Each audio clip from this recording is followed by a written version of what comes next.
Bon matin, peuple béni de la vie comblée. Soyez les bienvenus. J'ai une bonne nouvelle pour vous ce matin. Le nom de Jésus est puissant. Amen. Il y a toute la puissance dont on a besoin dans son nom. Alors, je vous invite à vous lever là où vous êtes et à faire monter notre louange vers lui pour célébrer son nom. Amen. Parce qu'il est digne de nos louanges.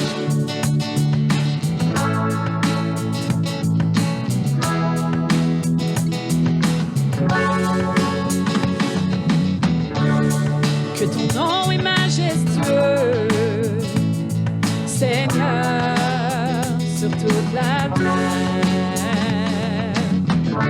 Ton nom est fort et puissant, ton nom est glorieux et grand. En lui nous sommes sauvés. Que ton nom est majestueux, que ton nom est majestueux, Seigneur, sur toute la terre.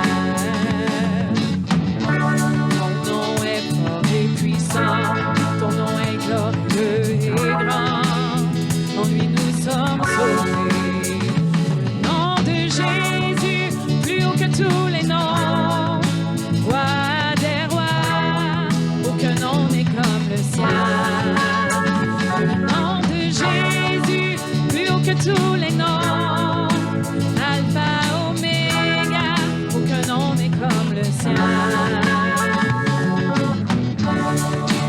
Comme doux parfum, déverse sur mon âme, sur mon âme. En ton nom, nous surmontons tout. En ton nom, nous avons la victoire. Ton nom est tout puissant. Le nom de Jésus, plus haut que tous les noms. Roi des rois, aucun nom n'est comme le sien. Tous les noms, Alpha, Oméga, aucun nom n'est comme le sien. Le nom de Jésus, plus haut que tous les noms, roi des rois, aucun nom n'est comme le sien. Le nom de Jésus, plus haut que tous les noms, Alpha, Oméga, aucun nom n'est comme le sien. Aucun autre Dieu n'a vaincu la mort. Aucun autre Dieu n'a vaincu la mort que Jésus-Christ le ressuscité. Nous l'élevons plus haut. En son nom, tout genou fléchit. En son nom, tout homme est sauvé. Nous élevons ton nom. Le nom de Jésus, plus haut que tous les noms. Roi des rois, aucun nom n'est comme le sien. Tous les noms, Alpha, Oméga, aucun nom n'est comme le sien. Le nom de Jésus, plus haut que tous les noms, roi des rois, aucun nom n'est comme le sien. Le nom de Jésus, plus haut que tous les noms, Alpha, Oméga, aucun nom n'est comme le sien. Jésus, Jésus, Jésus, Jésus, oh Jésus, Jésus, Jésus, Jésus, son nom est Jésus, Jésus, Jésus, Jésus.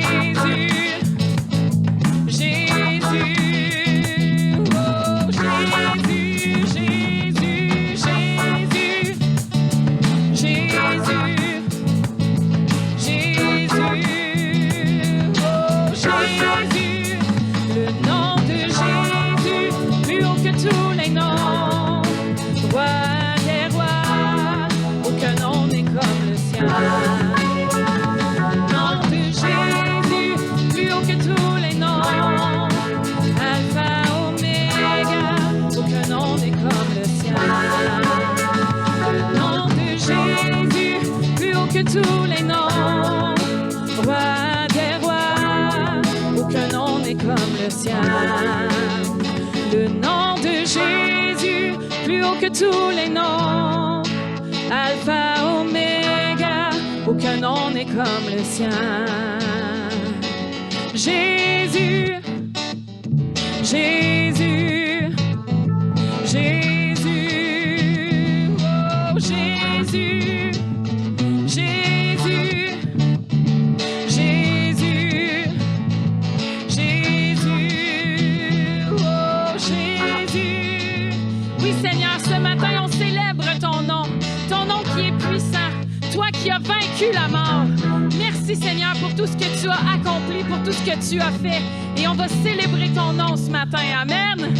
Jésus, Jésus, Jésus, Jésus, Jésus, Jésus, oh Jésus, Jésus, Jésus,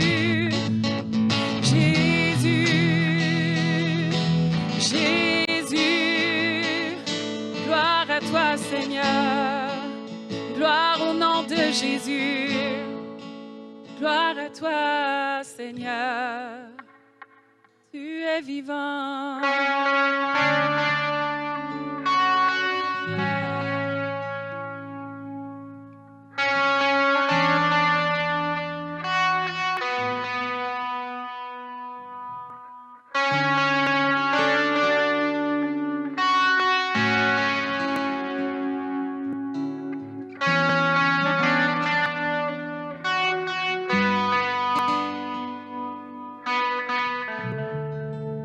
Les étoiles ont pleuré, le soleil s'est voilé, car le sauveur du monde était tombé.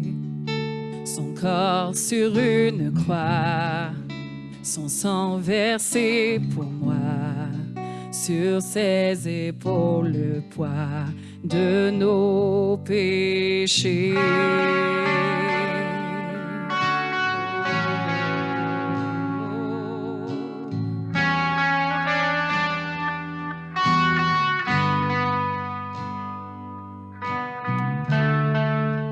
Son tout dernier souffle, le ciel s'est détourné.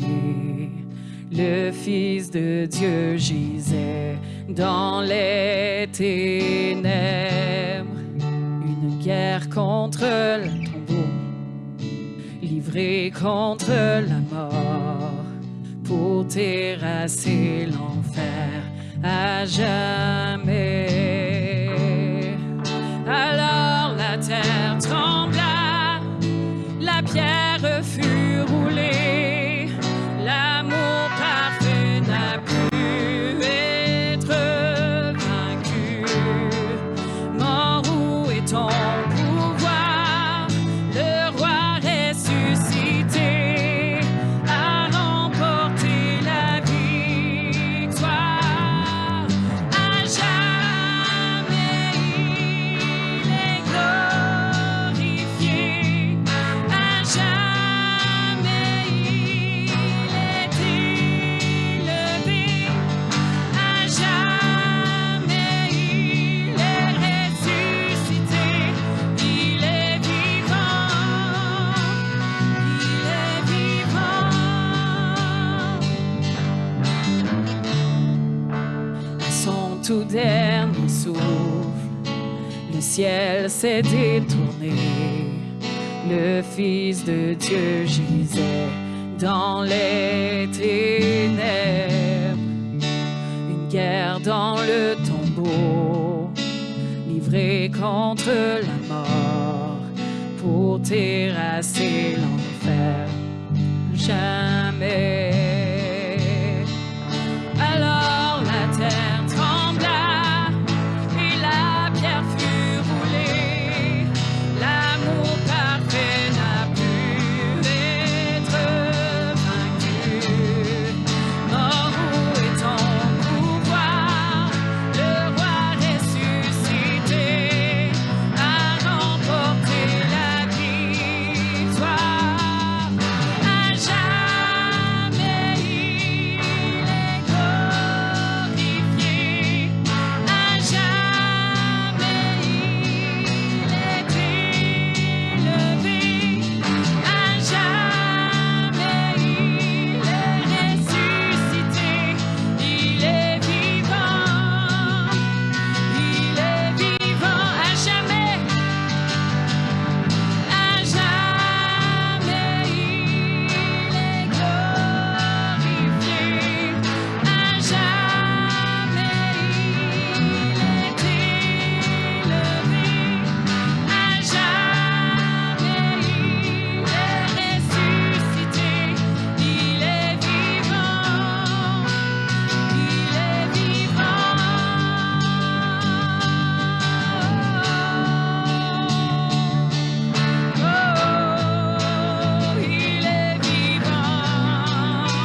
Chantons Alléluia, chantons Alléluia, chantons Alléluia. L'agneau a triomphé. Chantons Alléluia, chantons Alléluia, chantons Alléluia. L'agneau a triomphé. Chantons Alléluia, chantons Alléluia, chantons Alléluia. L'agneau a triomphé. Chantons Alléluia, chantons Alléluia, chantons Alléluia. L'agneau a triomphé.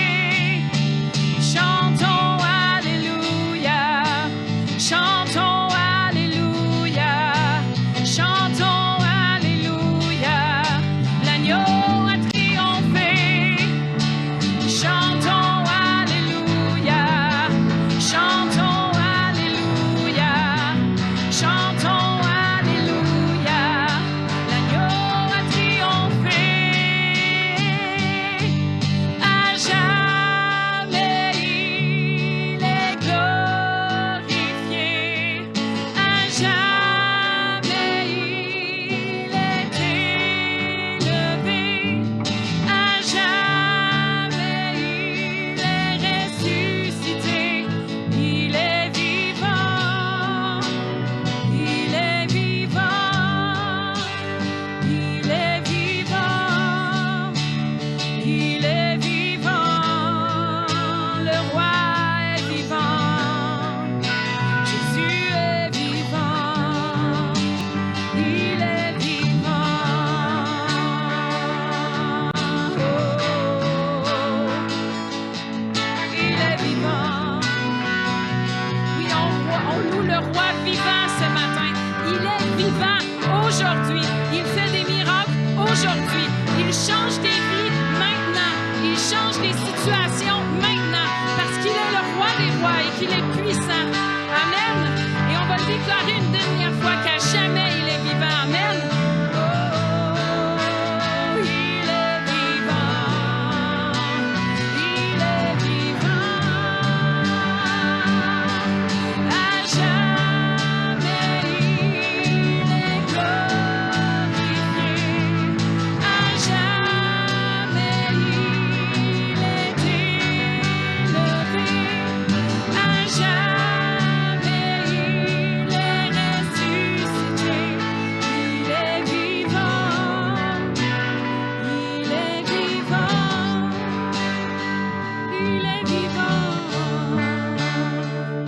Oh, Alléluia. Il est vivant. Louez le roi des rois.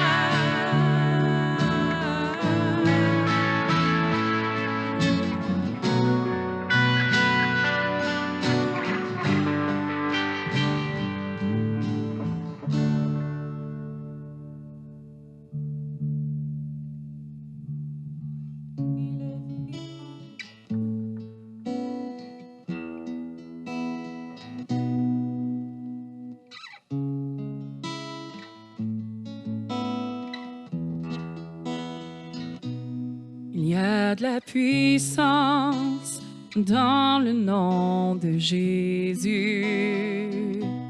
Il y a de la puissance dans le nom de Jésus. Il y a de la puissance dans le nom de Jésus. Pour briser les chaînes, briser les chaînes, briser les chaînes. Oh.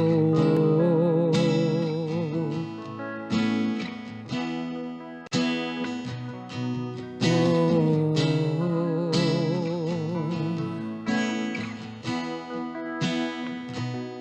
Il y a de la puissance dans le nom de Jésus. Il y a de la puissance dans le nom de Jésus.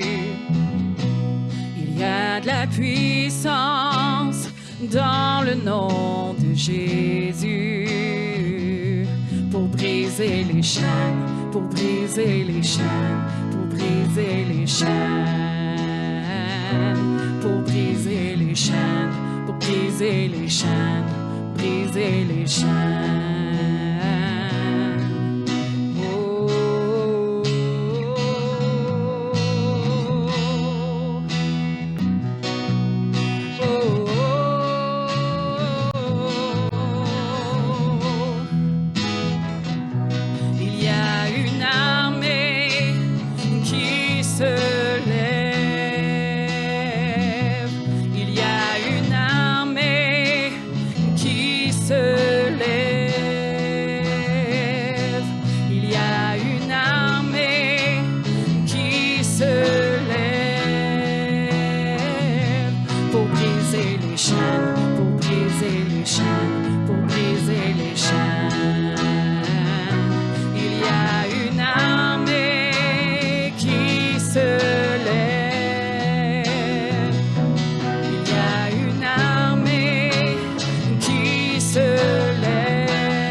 Pour briser les chaînes, pour briser les chaînes.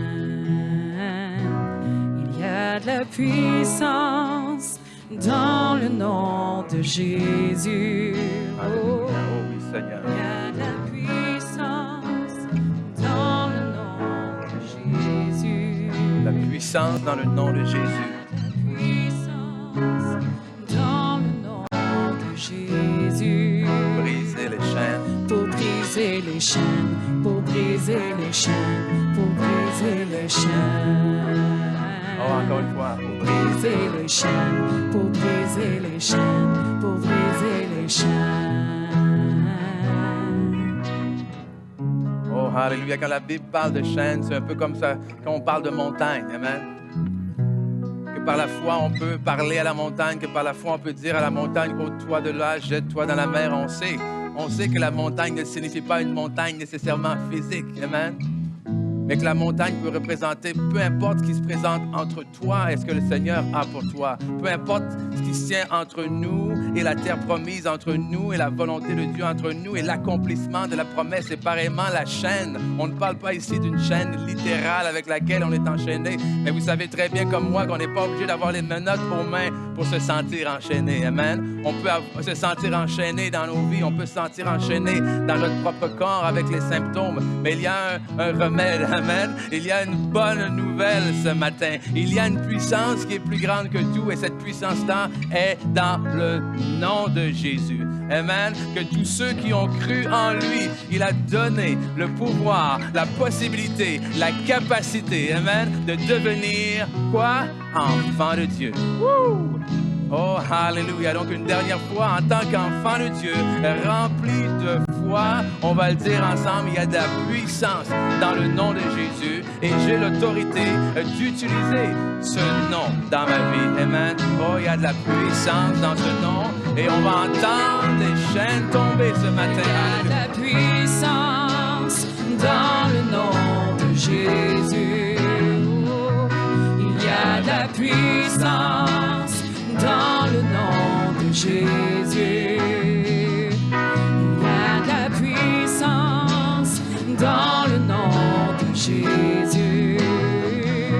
Pour briser les chaînes, pour briser les chaînes, pour briser les chaînes. Pour briser les chaînes, pour briser les chaînes, pour briser les chaînes. J'entends les chaînes tomber. J'entends les chaînes tomber.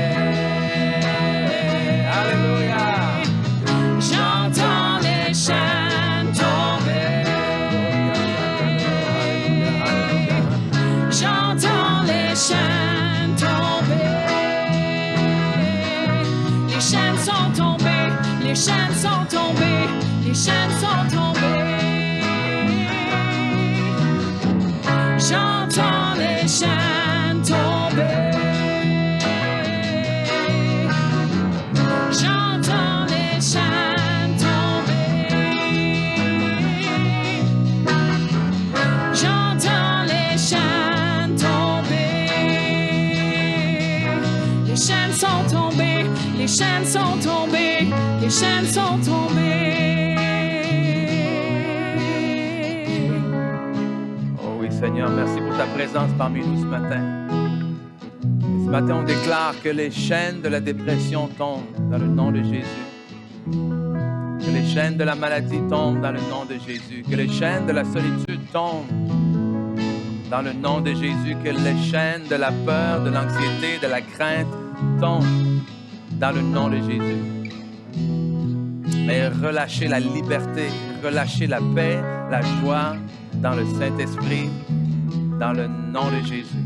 Donc, merci pour ta présence parmi nous ce matin. Seigneur, je prie pour chaque personne ici présente ce matin et ceux qui regardent à la maison, que tu puisses prendre cette parole, Seigneur, qui va sortir de ma bouche et la mettre dans le cœur de chaque personne. Et on déclare que chaque cœur est prêt à recevoir cette parole comme une bonne terre qui va porter du fruit pour ta gloire dans le nom précieux de Jésus.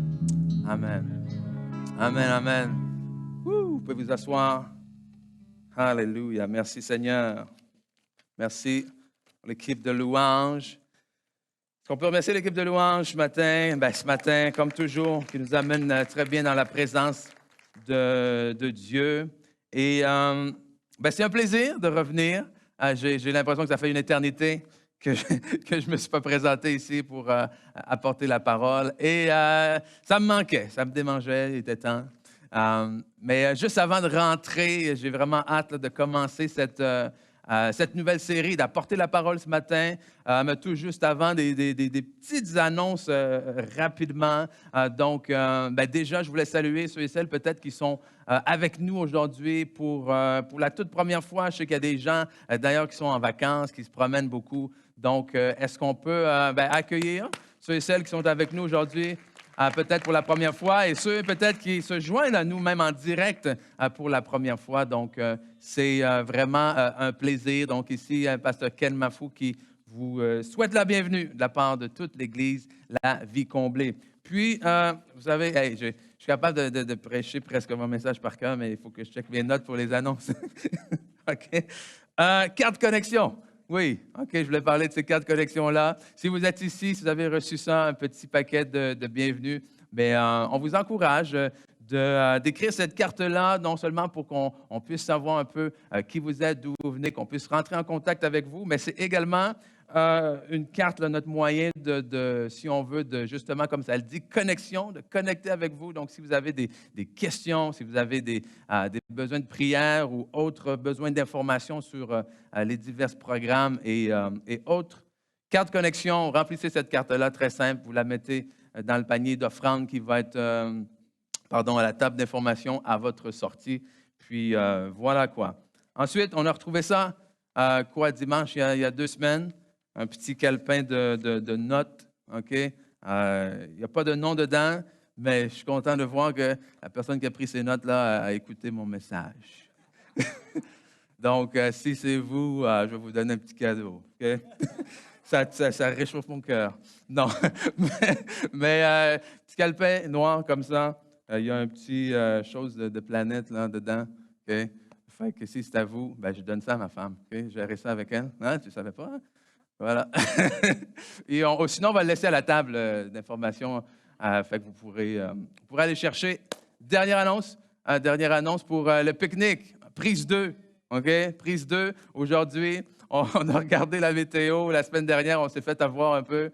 On s'est levé le dimanche matin, il pleuvait. Puis à 11h30, midi, pouf, le soleil il a sorti. Mais bon, là, aujourd'hui, on y va. OK? Peu importe. Donc, si vous avez votre lunch ou quoi que ce soit, venez. Si vous ne le saviez pas, mais que vous avez envie de vous joindre à nous quand même, vous êtes bien évidemment les bienvenus. OK? Parc Minette, coin 18e, avenue Saint-Damas, de l'autre côté là, du centre récréatif Saint-Jean-Baptiste. Donc, on va être là tout de suite après l'Assemblée. Vous pouvez vous diriger là-bas, à aller chercher quelque chose à manger. De toute façon, là, il y en a beaucoup de gens ici qui œuvrent, donc le temps de tout défaire ça et tout ça. Donc, inquiétez-vous pas si vous partez tout de suite et vous arrivez là-bas qu'il n'y ait personne. OK? Donc, il y a quand même un temps pour démonter. Merci, c'est le mot que je cherchais. Okay? Ça fait longtemps, hein? On va me délier la langue un peu. Donc, amen. Vous êtes prêts à recevoir la parole ce matin? Prêt, pas prêt, de toute façon, je vous l'amène. OK? Et aujourd'hui, je veux revenir. On va commencer le verset de base vraiment de ce message et même de cette série-là. Ça va se trouver en Genèse. Donc, je vous invite à venir avec moi en Genèse, au livre des commencements, où tout a commencé, Genèse chapitre 1.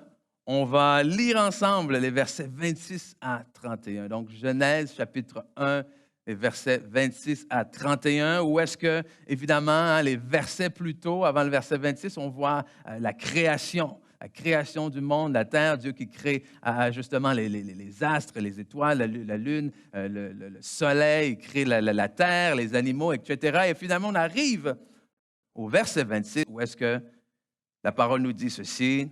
Puis Dieu dit, faisons l'homme à notre image, à notre ressemblance, qu'il domine sur les poissons de la mer, sur les oiseaux du ciel et sur le bétail, sur toute la terre et sur tous les reptiles qui rampent sur la terre. Dieu créa l'homme à son image. On va se rappeler de ceci. Dieu créa l'homme à son image, il créa à l'image de Dieu. Il créa l'homme et la femme. Dieu les bénit et leur dit, reproduisez-vous. D'autres versions vont dire, multipliez-vous. Devenez nombreux, remplissez la terre et soumettez-la. Dominez sur les poissons de la mer, sur les oiseaux du ciel et sur tout animal qui se déplace sur la terre. Dieu dit aussi, je vous donne toute herbe à graines sur toute la surface de la terre, ainsi que tout arbre portant des fruits avec pépins ou noyaux, ce sera votre nourriture. Et à tout animal de la terre, à tout oiseau du ciel et à tout ce qui se déplace sur la terre, à ce qui est animé de vie, je donne toute herbe verte pour nourriture. Et cela se passa ainsi. Dieu regarda tout ce qu'il avait fait et il constata que c'était très bon.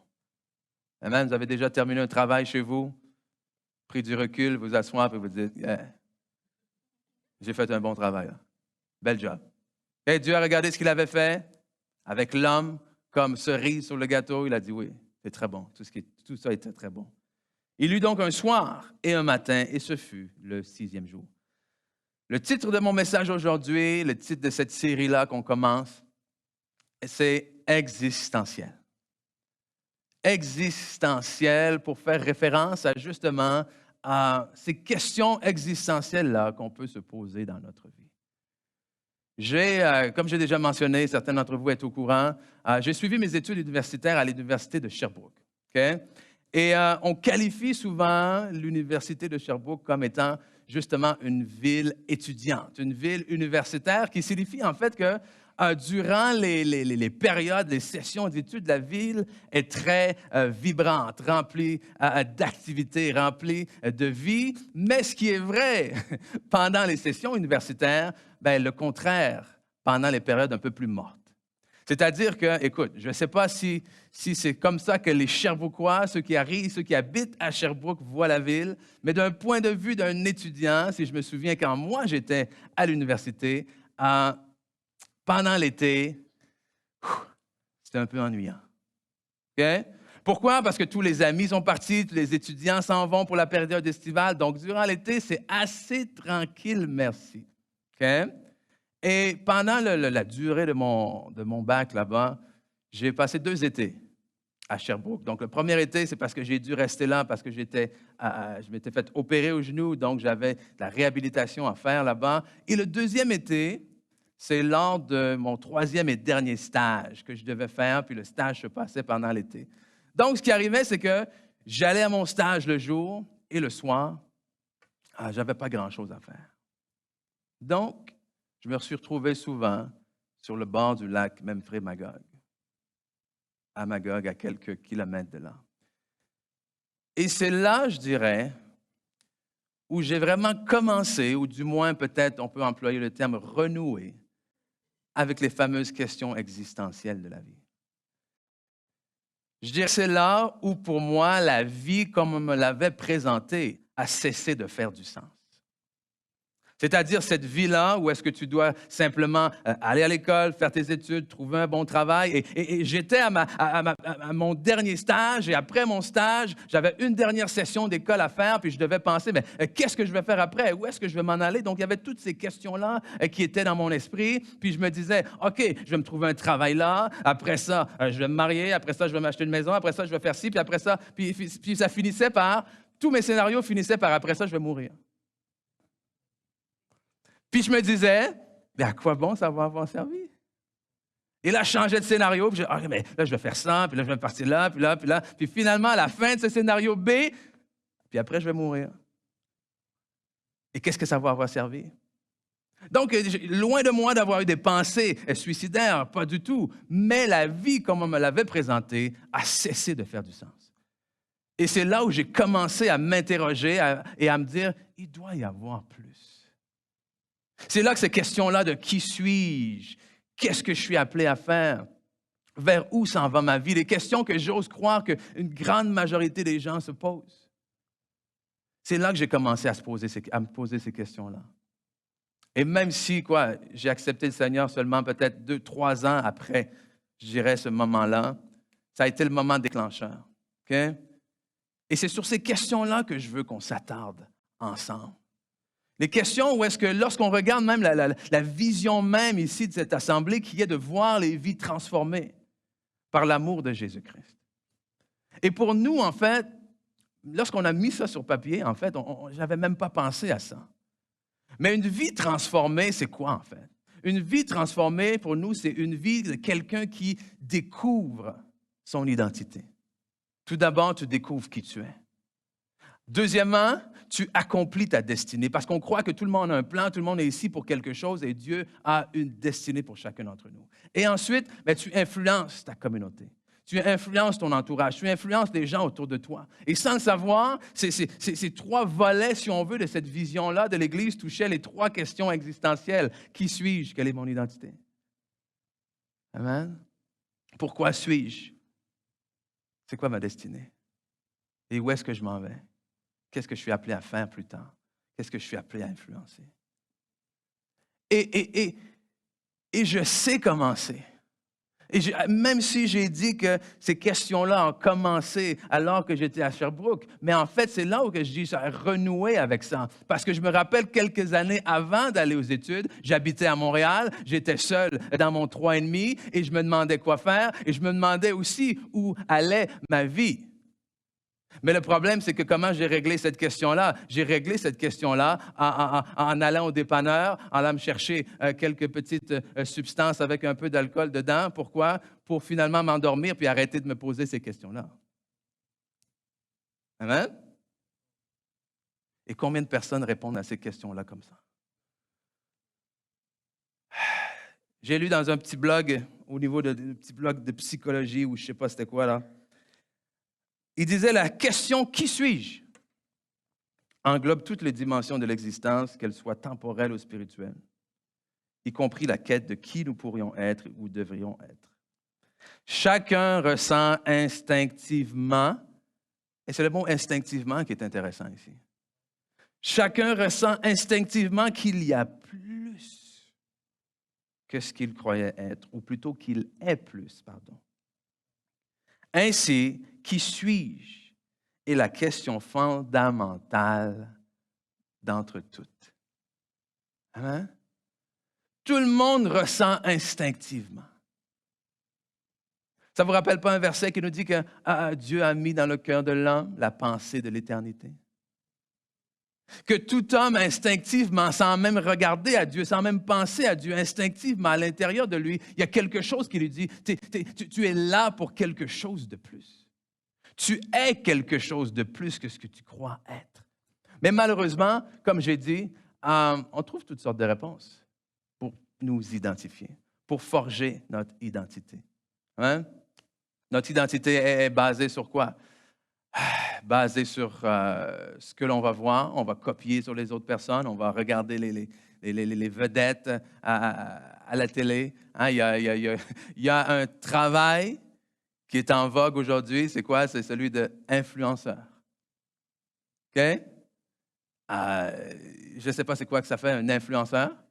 Je pense que ça influence. Et je regardais des fois certains de ces influenceurs et je me demande sur quelle vie, sur la vie de qui leur vie est influencée. Amen? On regarde ces soi-disant vedettes et beaucoup de jeunes vont s'identifier à ça. Mais je pense qu'une des choses aussi sur laquelle on s'identifie dans nos vies en tant qu'être humain, vers laquelle cette société nous pousse, c'est à travers nos accomplissements, à travers nos œuvres, à travers ce que l'on fait, à travers nos performances. Il y a une société, il y a un mode de vie beaucoup axé vers la performance, beaucoup axé vers ce qu'on fait. Un peu indirectement, lorsque tu rencontres quelqu'un de nouveau, qu'est-ce que tu dis? Hey, salut, comment tu t'appelles? Qu'est-ce que tu fais dans la vie? Amen? Oui, ça semble un peu naturel, cette espèce de question-là pour briser la glace, pour entrer en conversation avec quelqu'un, mais finalement, c'est qu'est-ce que tu fais dans la vie? Pourquoi? Parce que, tout dépendamment de ce que tu vas répondre comme réponse, OK, je vais te classer quelque part. Vous devriez voir le visage de certaines personnes lorsque je leur dis « Moi, je suis pasteur. » Oh, OK. Et souvent, la conversation change de direction. D'autres fois, ils me disent « Ben, OK, tu n'as pas l'air d'un pasteur. » Et je dis « Ben, merci. » Et non, mais c'est là, et ça commence la conversation. J'ai dit « Ben, ça a l'air de quoi? C'est supposé avoir l'air de quoi, un pasteur? » OK? Mais c'est qu'est-ce que j'arrive à faire? J'ai réussi à avoir un diplôme, j'ai réussi à bâtir telle compagnie, j'ai réussi à faire ceci, j'ai réussi et rien de ça en soi n'est mal. Amen. Mais si on revient encore à l'exemple universitaire, j'ai eu cette grande désillusion lorsque j'ai eu mon diplôme dans les mains. À ma cérémonie de diplôme, parce que dans ma tête, j'avais eu, disons, hein, on va faire l'histoire courte, là, plusieurs échecs au niveau scolaire avant ça. Puis pour moi, de dire, hey, d'avoir un diplôme universitaire, finalement, ça allait être quelque chose d'exceptionnel. Ça allait montrer à certaines personnes qui pensaient que finalement ma vie, ça n'allait nulle part. J'allais dire, hey, regarde, finalement, j'ai eu un diplôme. Et le jour où j'ai eu mon diplôme, ça a été un des jours les plus tristes de ma vie parce que je n'ai pas ressenti ce que je pensais que j'allais ressentir. Okay? Et il faut comprendre que si votre identité est basée sur vos performances, si qui vous êtes, si votre valeur, si votre estime est basée sur ce que vous réussissez à faire de bien, il faut savoir ceci. Votre identité va être aussi affectée par vos échecs. OK? Si vous cherchez à vous identifier par vos accomplissements, alors inévitablement, vous allez être identifié aussi par vos échecs. Je pensais avoir au moins un Amen. Mais c'est peut-être un peu trop vrai pour dire Amen. OK? J'ai réussi, ça, je suis bon. J'ai pas réussi, ça, je suis pas bon. Et on arrive difficilement à dissocier qui nous sommes de ce que l'on fait. OK? Et c'est la beauté de ce que Christ est venu faire. Il est venu dissocier qui nous sommes de ce que nous faisons. Et on pense de la mauvaise façon, des fois, où est-ce que justement accomplir quelque chose va nous faire grandir, va nous donner quelque chose. Et je pense à ça quand je regarde les Olympiques dernièrement. Il y a des gens qui regardent les Olympiques? Oui, un peu. C'est quoi votre discipline préférée? Quoi? L'athlétisme, hein? On attend tous l'athlétisme, tu sais? La course, le 100 mètres. Et je me disais, wow, j'ai entendu quelque chose, je ne me rappelle plus c'est qui, c'est une athlète, je pense qu'elle faisait de l'aviron ou je ne me rappelle plus. Et elle avait gagné la médaille d'argent les Jeux d'avant. Mais à quelques centièmes ou peu importe de la médaille d'or. Puis il y avait un photographe qui a pris une photo d'elle en train de pleurer parce qu'elle n'a pas eu la médaille d'or. Puis elle a dit, pendant les 4 dernières années que je me suis entraîné avec cette photo-là. J'ai gardé cette photo-là de moi en train de pleurer pour me motiver. Au début, je me suis dit, ouais, good, vas-y, c'est capable. Après, je me dis, wow, c'est quand même triste un peu, non? Dans le sens où, est-ce que ta vie est basée sur la réussite, l'obtention de cette médaille ou non? Parce que, il y a quelqu'un, écoute, on a cette photo-là. Vous connaissez cette personne-là? Son nom est écrit dessus, là, fait que vous avez un petit Michael Phelps. OK? Quelqu'un qui le connaît? Ouais. Nageur exceptionnel. OK? Natation. C'est pour ça qu'il n'y a pas de chandail. OK? On va se calmer. Et parce que j'ai choisi les photos. OK? Parce qu'en bas de la ceinture, ça n'aurait pas été church approved. Mais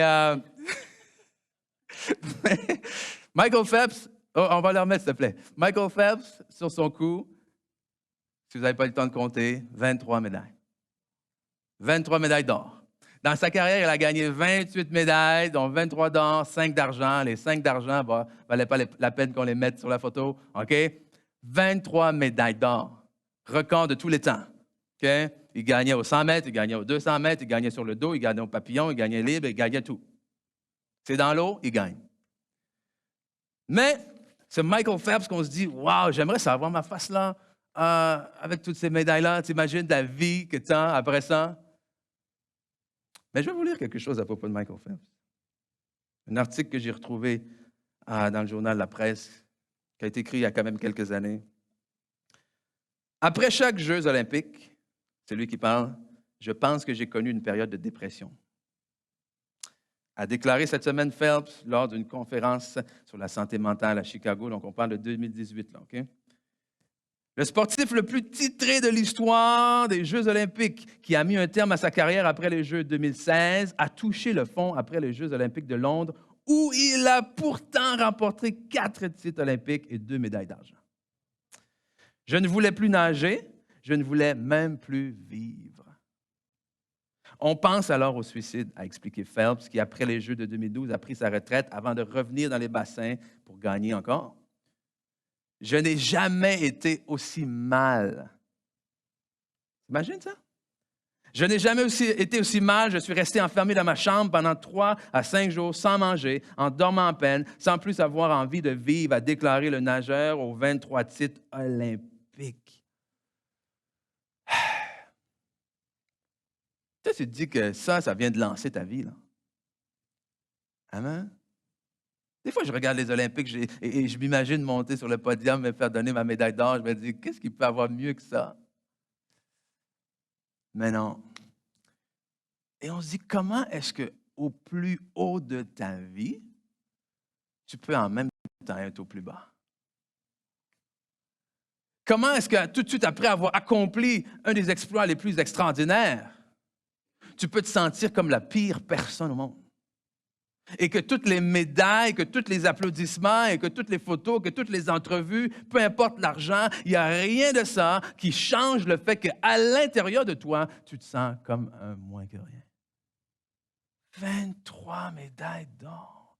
23 fois tu es monté sur la plus haute marche du podium. 23 fois sacré, la meilleure personne au monde dans ta discipline. Et pourtant, tout de suite après les Jeux, tu te caches.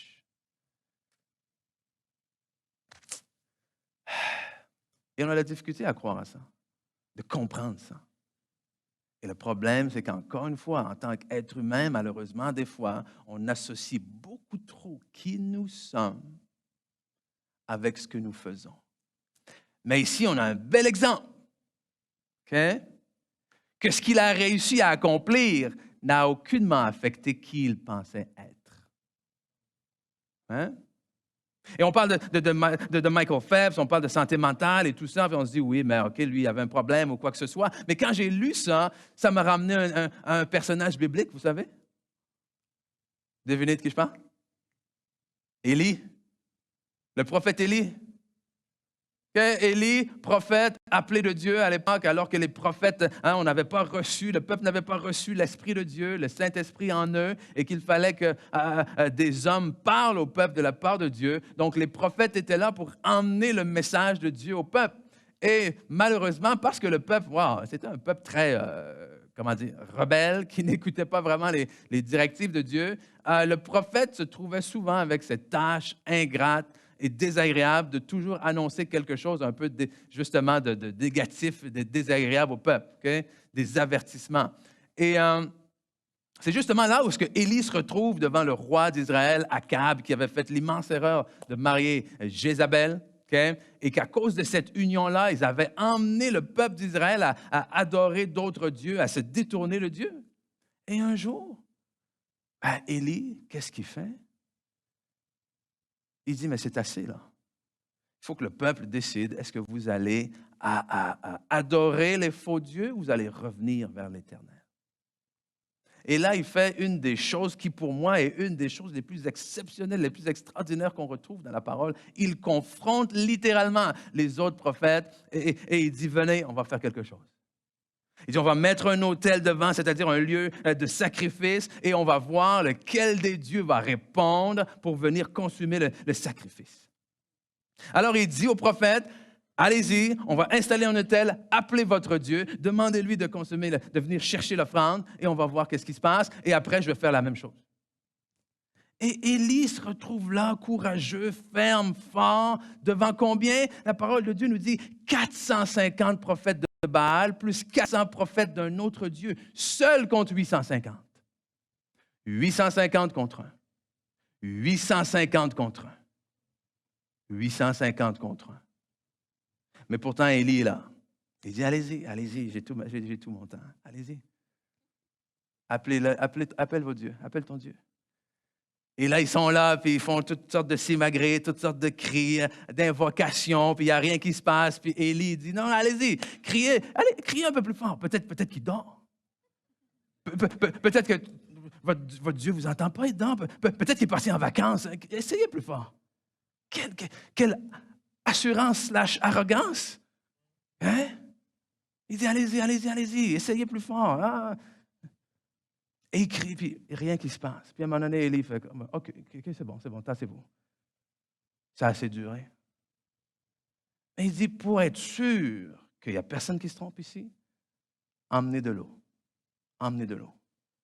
Versez une cruche autour du sacrifice. Emmenez-en une autre. Versez de l'eau encore. Mouillez le bois bien comme il faut. Puis juste pour être certain, emmenez-en une autre cruche. Mouillez le bois bien comme il faut. OK? Pour pas que vous pensiez que c'est moi qui avais une allumette cachée quelque part dans ma poche puis qui a fait un tour et quoi. Non. Et là, Élie prie, prière toute simple, invoque le Seigneur. Pouah! Le feu descend. Amen? Et après ça, il court après les prophètes de Baal, les emmène quelque part, quick, les égorge, OK? Et ça y est. Tu te dis, ça, c'est ta médaille d'or. Amen? Wouh! Seul contre 850. Tu viens de monter sur la plus haute marche du podium spirituel, clairement. Mais qu'est-ce qui se passe après? 1 Roi, chapitre 19, nous dit, Akab raconta à la reine Jézabel tout ce qu'avait fait Élie et comment il avait fait périr par l'épée tous les prophètes de Baal. Alors Jézabel envoya un messager à Élie pour lui dire que les dieux me punissent très sévèrement si demain, à la même heure, je ne t'ai pas fait subir le sort que tu as infligé à chacun de ces prophètes. Qu'est-ce qu'Élie fait? Élie prit peur. Élie prit peur. Et s'enfuit pourquoi? Pour sauver sa vie. Il se rendit d'abord à Beth-Sheva, dans le territoire de Juda, où il laissa son serviteur, puis il s'enfonça dans le désert. Après avoir marché toute une journée, il s'assit à l'ombre du genêt isolé et fit quoi? Et demanda la mort. C'en est trop, dit-il. Maintenant, Éternel, prends-moi la vie, car je ne vaux pas mieux que mes ancêtres. Je ne comprends toujours pas, cette histoire-là. OK? Mais je me dis que ça ressemble un peu à beaucoup trop de fois dans nos vies. Amen? Où est-ce qu'on vit quelque chose d'exceptionnel, puis on témoigne aux gens, puis on dit, tu sais pas ce que Dieu a fait. Et la semaine d'après, il arrive quelque chose, puis on fait, oh, mais qu'est-ce qui va se passer?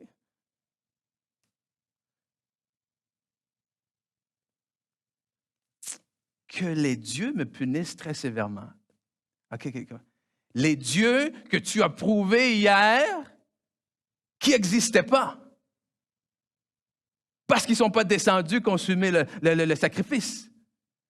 Et elle te menace au nom de ces dieux-là, que tu as prouvé devant tout le monde qu'il y avait un seul et unique Dieu. Et tu prends peur. Et voici ma théorie. C'est que quand Élie s'est présenté devant les prophètes de Baal, il s'est présenté au nom de l'Éternel. Mais quand Jézabel l'a menacé, il s'est regardé lui-même. Hein? Élie a voulu sauver sa vie. Et qu'est-ce qu'il a dit? Je ne vaux pas mieux. Hein? Je ne vaux pas mieux. Je me présente devant les 850. Il y a un seul Dieu. On me menace, j'enlève mes yeux de sur le Seigneur, je ne m'en sortirai pas. Dieu va vous montrer qu'il est vrai. Je ne vaux pas grand-chose. À Dieu, rien n'est impossible. À moi, qui est-ce que je suis, moi? Dieu, amen, je suis plus que vainqueur. Mais je n'ai pas d'études. Mais je suis trop vieux. Mais je suis trop jeune. Dieu peut tout, mais moi non. Et le problème, il est là. Lorsqu'on détache nos yeux de l'Éternel. Moïse a eu la même réaction. Dieu lui a dit, « Hey, j'ai quelque chose pour toi. » Et Moïse a répondu, « Mais je suis qui, moi? »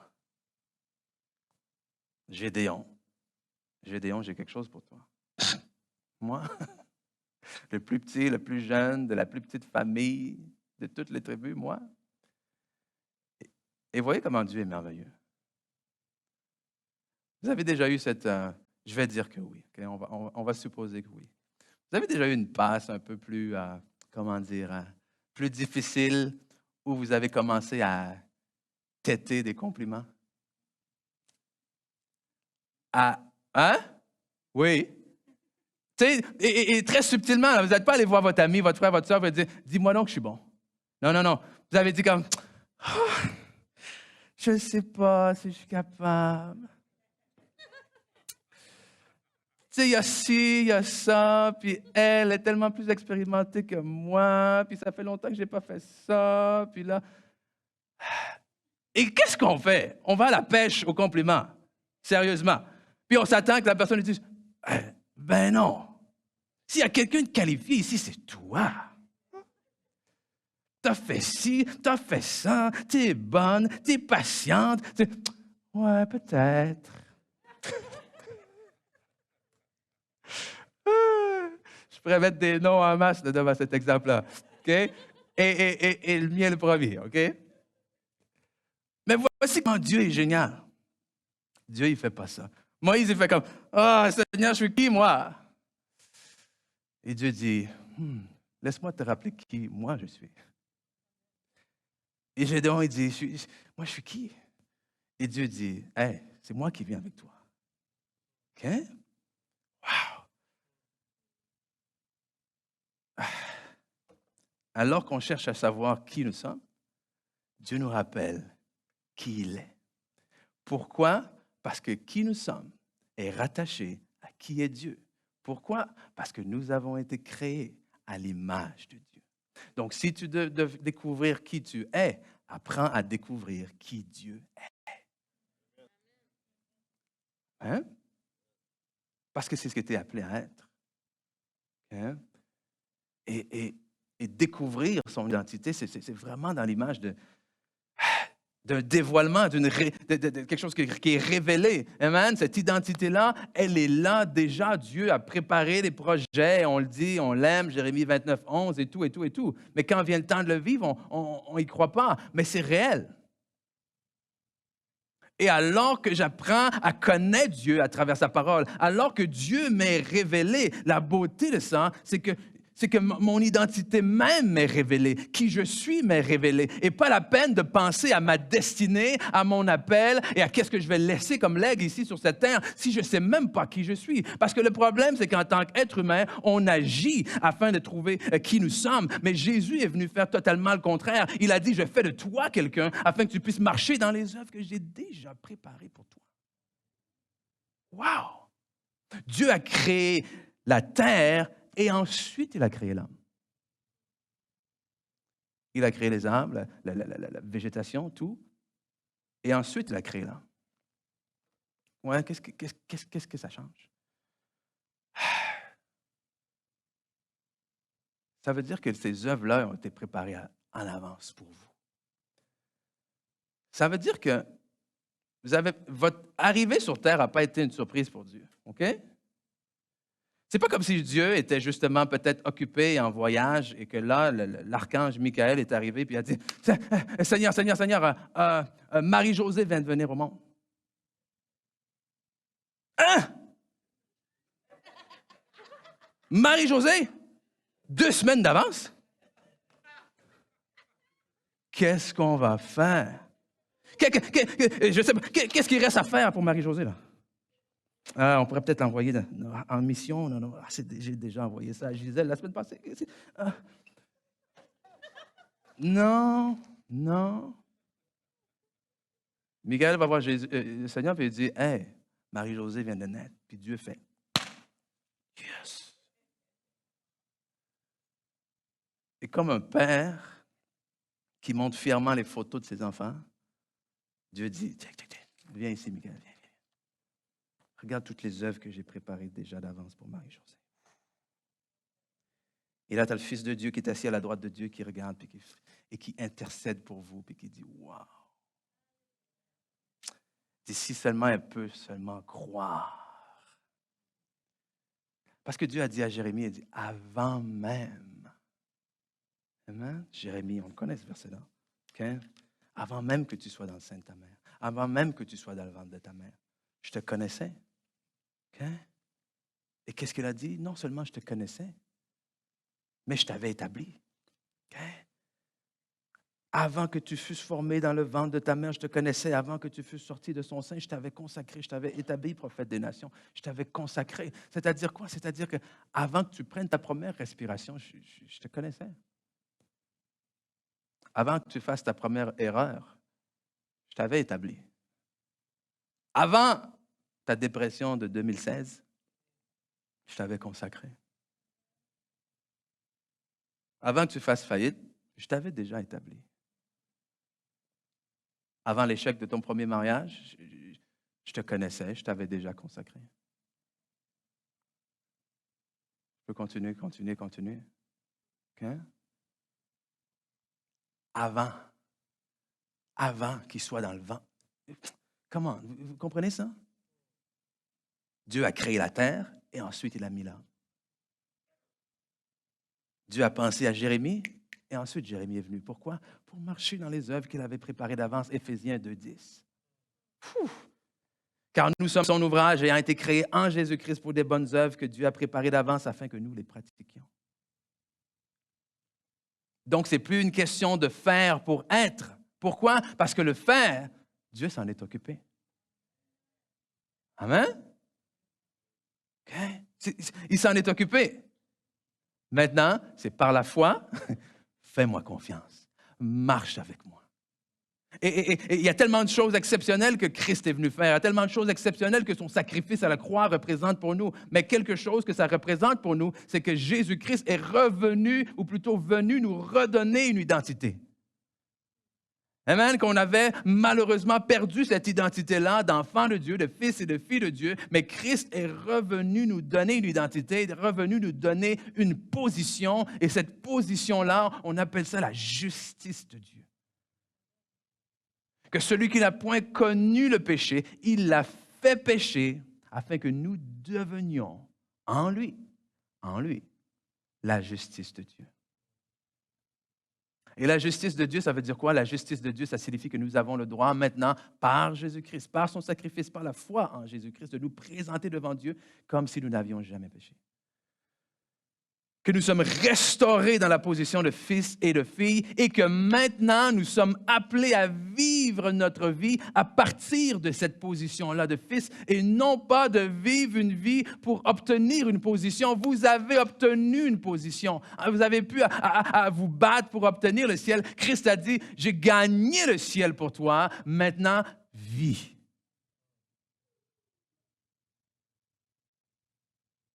Donc, ce n'est plus mes œuvres qui sont appelés à me gagner une position. Je suis maintenant appelé à vivre de cette position-là de fils de Dieu, de cette position-là d'héritier, de co-héritier, de cette position-là de plus que vainqueur, de cette position de racheter, de sauver, de guérir, amen, d'établir, de aimer. C'est tout ce qu'il y a dans cette position-là, vous saviez? C'est tout ce qui vient avec ça. Tout inclus.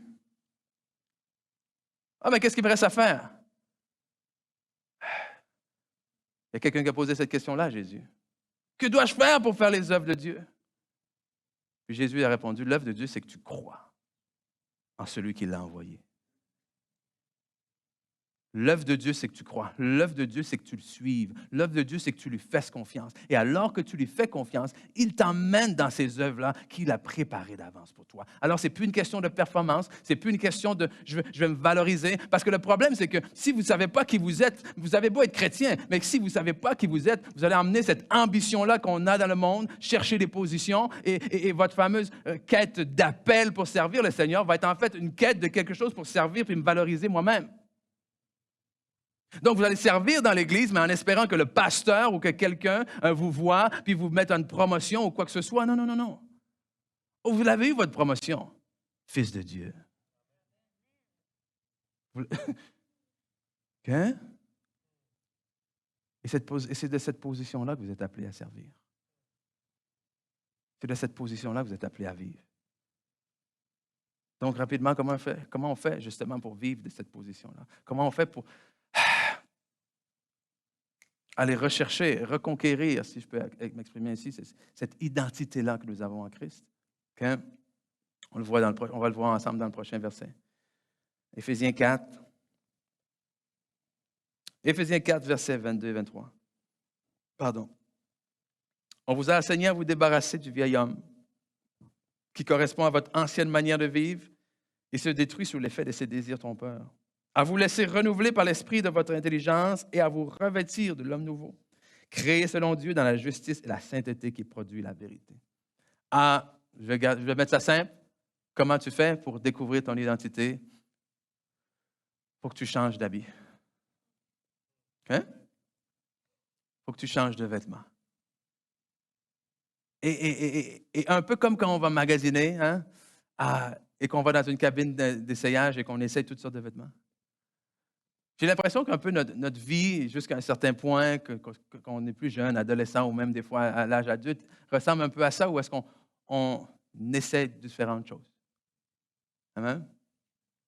On met quelque chose qu'on a vu un ami porter, un parent nous dire, ou quelque chose qu'on a vu à la télé. On est dans la cabine, on met ça, puis on sort de la cabine, puis on va voir la personne qui nous attend à l'extérieur, puis on dit, puis, comment tu trouves ça?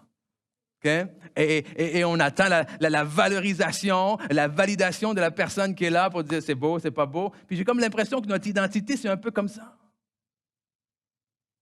Ou est-ce parce qu'on ne sait pas qui nous sommes, on cherche ce qu'on est.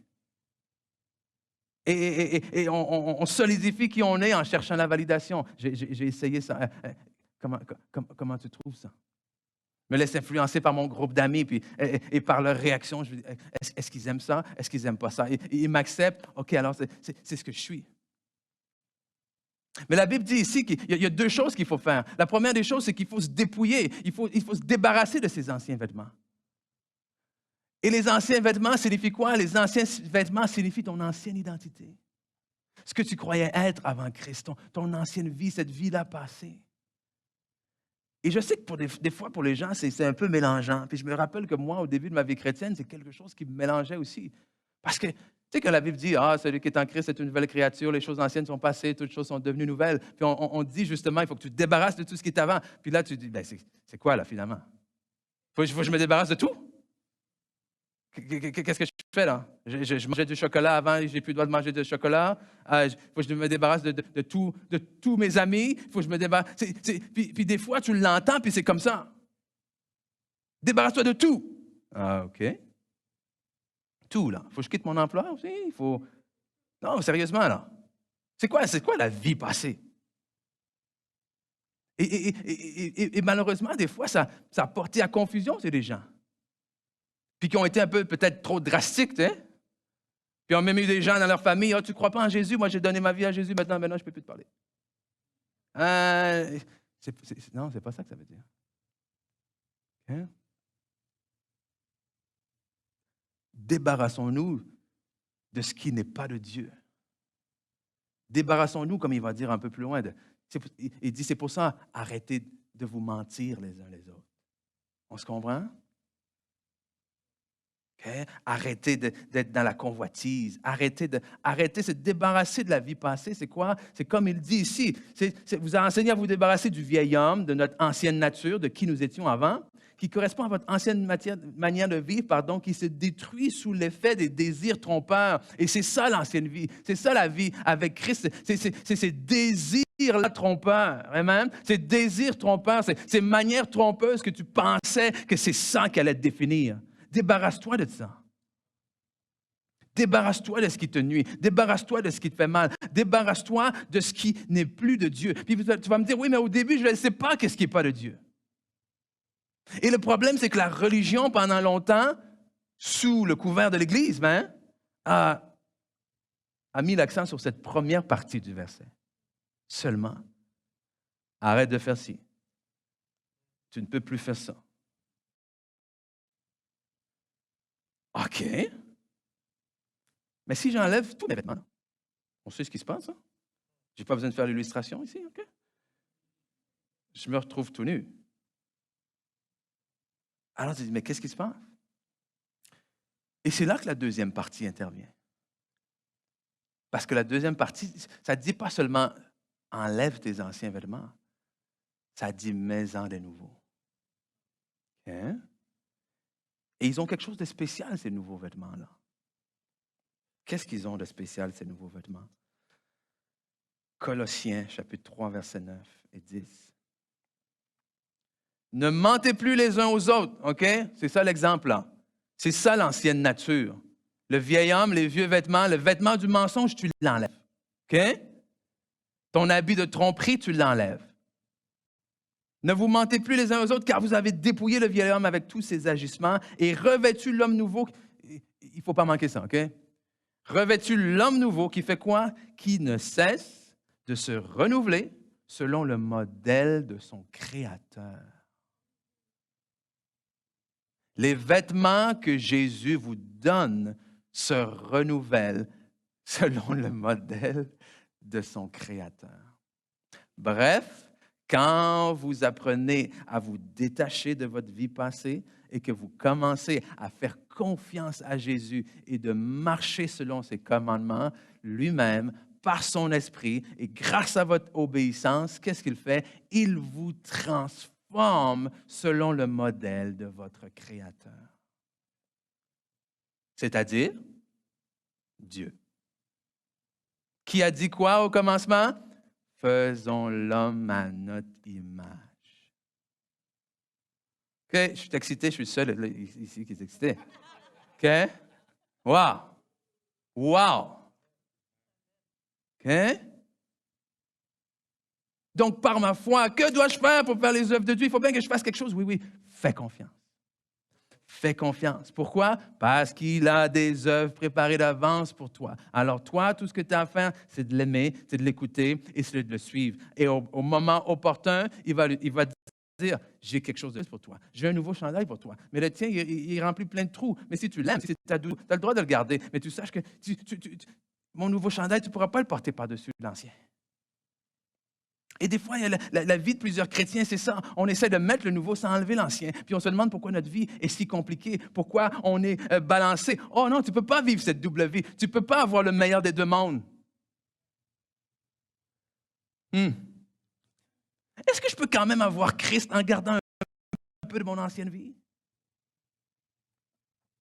Est-ce que le Seigneur peut continuer à pourvoir tous mes besoins, amen, selon sa grâce et tout ça, puis continuer à mentir sur mes impôts? Ah, c'était trop. OK?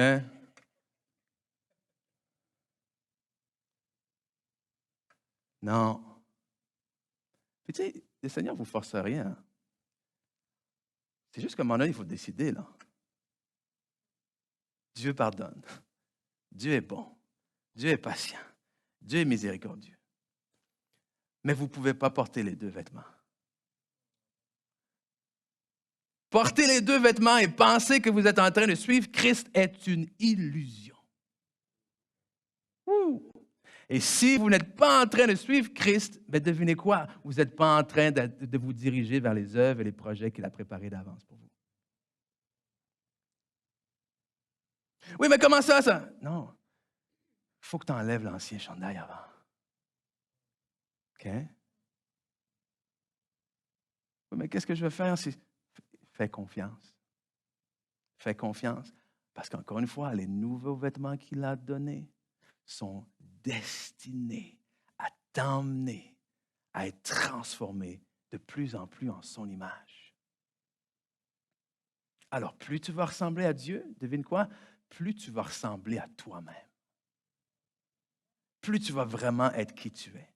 Et plus tu es vraiment qui tu es, plus tu entres dans les projets que Dieu a pour toi, plus tu entres dans cette destinée, plus tu vas être heureux, plus tu vas être rempli de joie, plus tu vas plus te sentir comme un imposteur qui n'est pas à sa place, qui fait qu'est-ce qu'il ne veut pas faire, qui ne fait pas ce qu'il veut faire. Hey. Il y a certaines personnes ici ce matin ou qui nous écoutent, là, c'est le temps, là. Okay? C'est le temps de vous débarrasser de vos anciens vêtements. L'amour de Dieu n'est pas un prétexte pour rester avec nos vieux vêtements. Okay? L'amour de Dieu, au contraire, dit Dieu m'a tellement aimé qu'il a donné ce qu'il avait de plus précieux. Alors, je peux bien enlever mon chandail tout déchiré. Hein?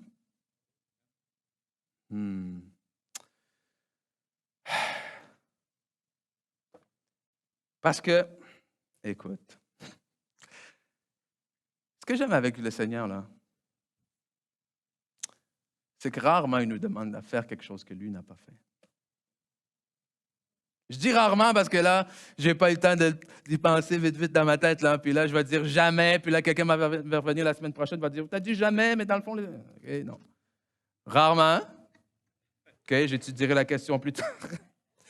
Rarement, le Seigneur nous demande de faire quelque chose qu'il n'a pas lui-même fait. Ça nous dit de nous dépouiller ici de qui nous croyons être avant. Ça nous dit de nous dépouiller de notre identité, de qui nous sommes, pour pouvoir revêtir ce que lui a pour nous. Mais vous savez que Christ s'est dépouillé de qui il était. Amen. On va le lire ensemble pour s'en rappeler. Philippiens, chapitre 2, verset 5. Que votre attitude soit identique. Identique, ça ne laisse pas beaucoup de marge, hein? Pareil, copiez-le, imitez-le. Que votre attitude soit identique à celle de Jésus, lui qui, de condition divine, n'a pas regardé son égalité avec Dieu comme un butin à préserver. Mais il sait quoi? Dépouillé. Wow! Il s'est dépouillé de lui-même en prenant une condition de serviteur, en devenant semblable aux hommes, aux êtres humains. Donc, reconnu comme un simple homme, il s'est humilié lui-même en faisant preuve d'obéissance jusqu'à la mort, même la mort sur la croix. C'est aussi pourquoi Dieu l'a élevé à la plus haute place, sur la plus haute marche du podium. Il lui a donné le nom au-dessus de tout nom, afin qu'au nom de Jésus, chacun plie le genou dans le ciel et sur la terre et sous la terre. Que toute langue reconnaisse, confesse que Jésus-Christ est le Seigneur. Christ s'est dépouillé. Écoutez bien ça, là. Il a enlevé ses vêtements de Dieu pour mettre nos vêtements. Nos vêtements souillés. Nos vêtements qui n'en valaient pas la peine, nos vêtements menteurs, nos vêtements adultères, nos vêtements idolâtres, nos vêtements, peu importe ce que vous avez fait dans vos vies. Il a pris son vêtement blanc comme neige, sans tache, puis il a décidé de mettre le nôtre. Pensez aux vêtements du fils prodige qui est parti de chez lui, puis qui s'est retrouvé finalement avec les cochons, puis que tout était déchiré et tout. C'est ça que Christ a pris.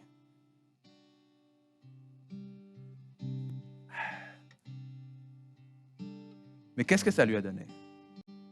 Le fait de s'être dépouillé lui a valu un nom.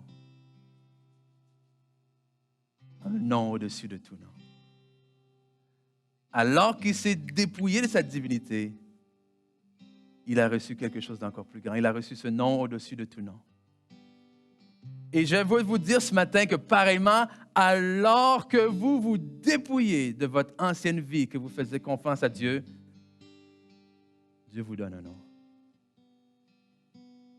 Amen? Fils de Dieu, fille de Dieu. Vous gagnez une nouvelle identité.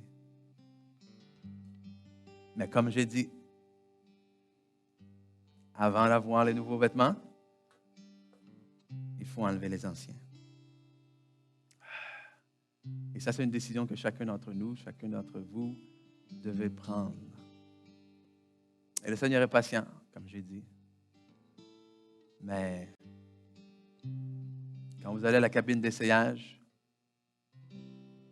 le mieux, c'est d'enlever les vêtements avant d'en remettre d'autres par-dessus, non? Hein? Il me fait-tu bien, ce chandail-là? Par-dessus ton autre chandail. Et la personne va dire, c'est dur à dire.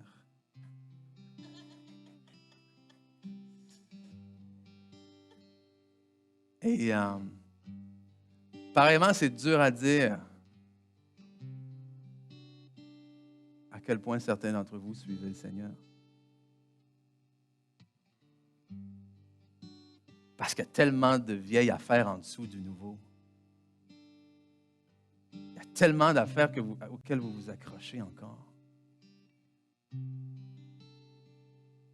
On vient ici, on entend que tout ce que Christ a à nous donner, c'est beau, c'est merveilleux, on chante, il y a de la puissance dans le nom de Jésus pour briser les chaînes, mais je vous dis, il y a de la puissance dans le nom de Jésus pour déchirer les chandails. OK? Hulk Hogan.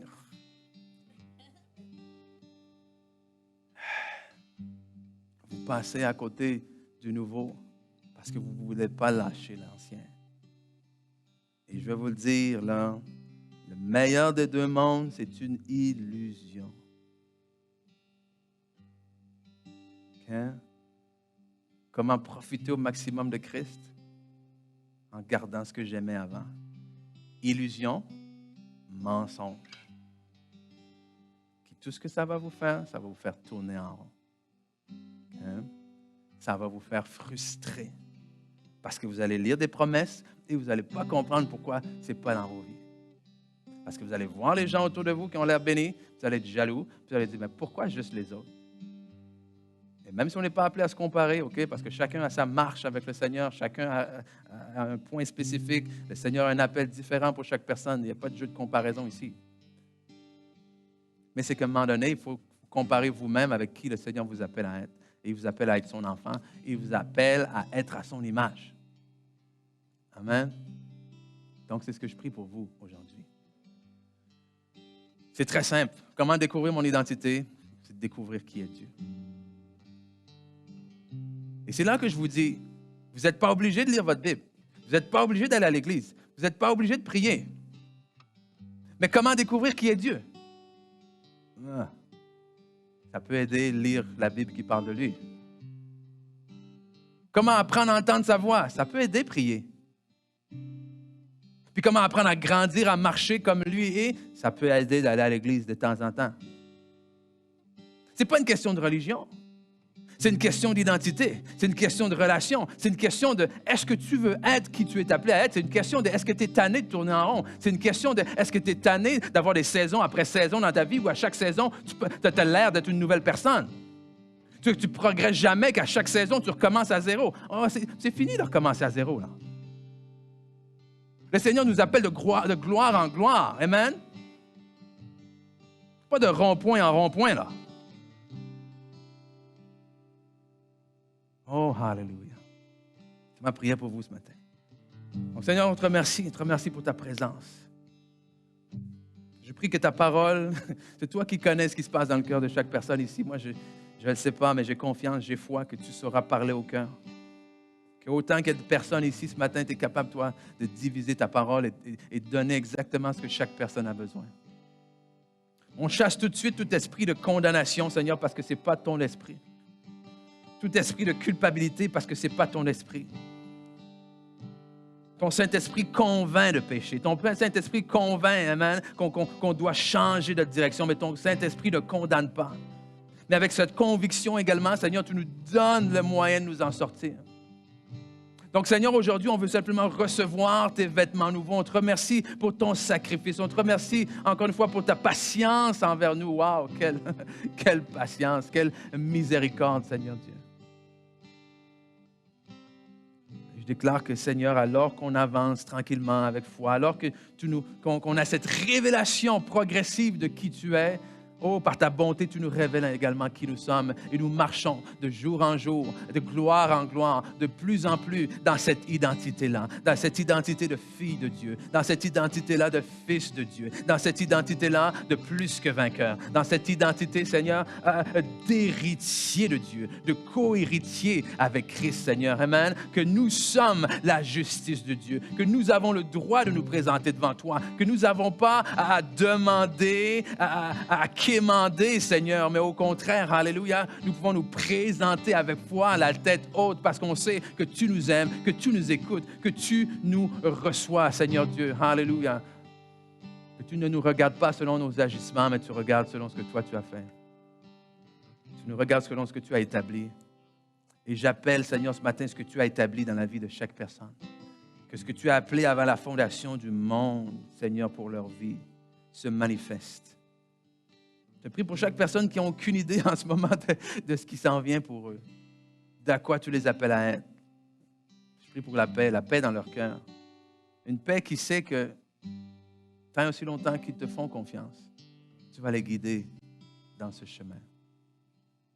Et ce matin, j'aimerais qu'on se laisse, comme d'habitude, en faisant cette invitation à ceux et celles qui sont ici ce matin, peut-être qui nous regardent à la maison, puis que vous n'avez jamais vraiment donné votre vie au Seigneur Jésus. C'est difficile de savoir où on va si on ne sait pas qui on est. Et on est selon un modèle. Et le modèle que l'on veut suivre ici, c'est le modèle de notre Créateur. Et c'est un peu difficile lorsqu'on pense que ce qui m'a créé, c'est un accident cosmique ou c'est un hasard. Comment donner du sens à sa vie? Alors c'est quoi? C'est chacun pour soi. C'est je vais faire le mieux possible pour arriver à quelque chose, pour être quelque chose. Mais la bonne nouvelle, c'est que Christ a fait tout ce que vous et moi ne pouvions pas faire. Et la chose ultime que nous ne pouvions pas faire, c'est quoi? C'est de nous sauver nous-mêmes.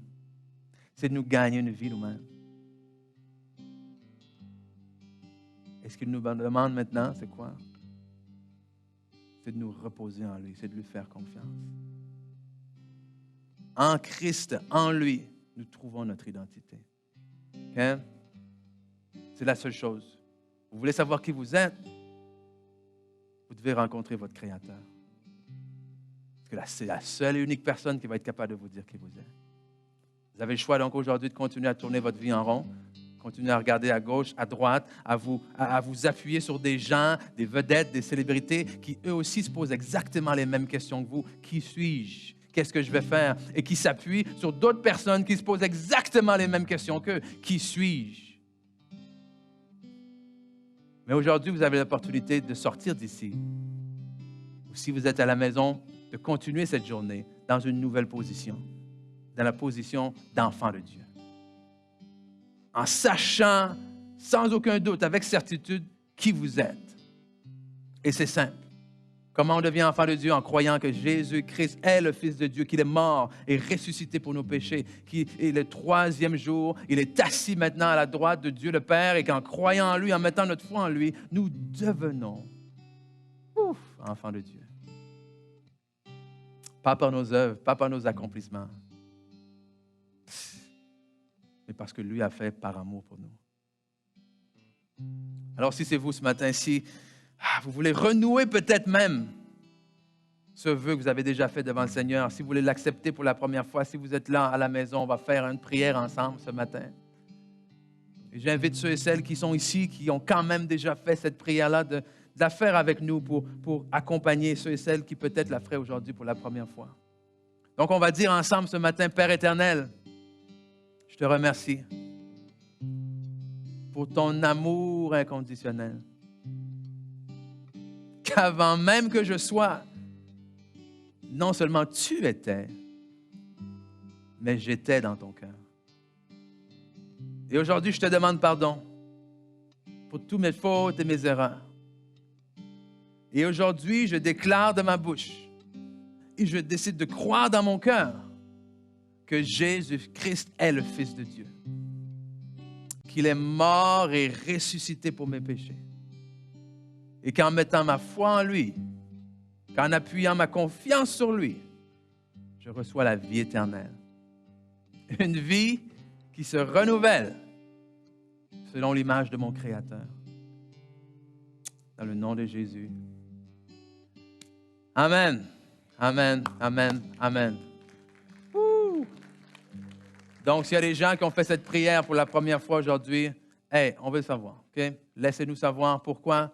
Parce que c'est exceptionnel, parce qu'on veut vraiment vous aider, vous encourager là-dedans. On ne veut pas que vous soyez seuls. Comme on a dit tout à l'heure, c'est toute une nouvelle vie. Donc, comment est-ce que je suis appelé à marcher cette vie-là? Juste pour prier avec vous, pour vous écouter, quoi que ce soit. Donc, si vous êtes à la maison, vous pouvez nous écrire sur notre site internet www.lavicomblée.com ou directement sur notre page Facebook. Ou si vous êtes ici sur place, prenez le temps de remplir une carte connexion, s'il vous plaît, et nous mentionner que oui, vous avez fait la prière, vous avez accepté le Seigneur pour la première fois aujourd'hui. Puis, il y a quelqu'un de notre équipe qui va se faire un plaisir vraiment de vous contacter. Donc, maintenant qu'on a établi qui nous sommes, notre identité, la semaine prochaine, on va pouvoir vraiment plonger dans cet aspect d'accomplir notre destinée, la question qu'on appelle des fois justement l'appel. Quel est l'appel de Dieu pour ma vie? Donc, soyez bénis. Écoute, prenez le temps, s'il vous plaît. On aimerait vous voir en grand nombre, Parc Millette. Allez vous chercher quelque chose à manger et on se retrouve tantôt. OK? Hey, bonne journée tout le monde. Bye bye. Merci.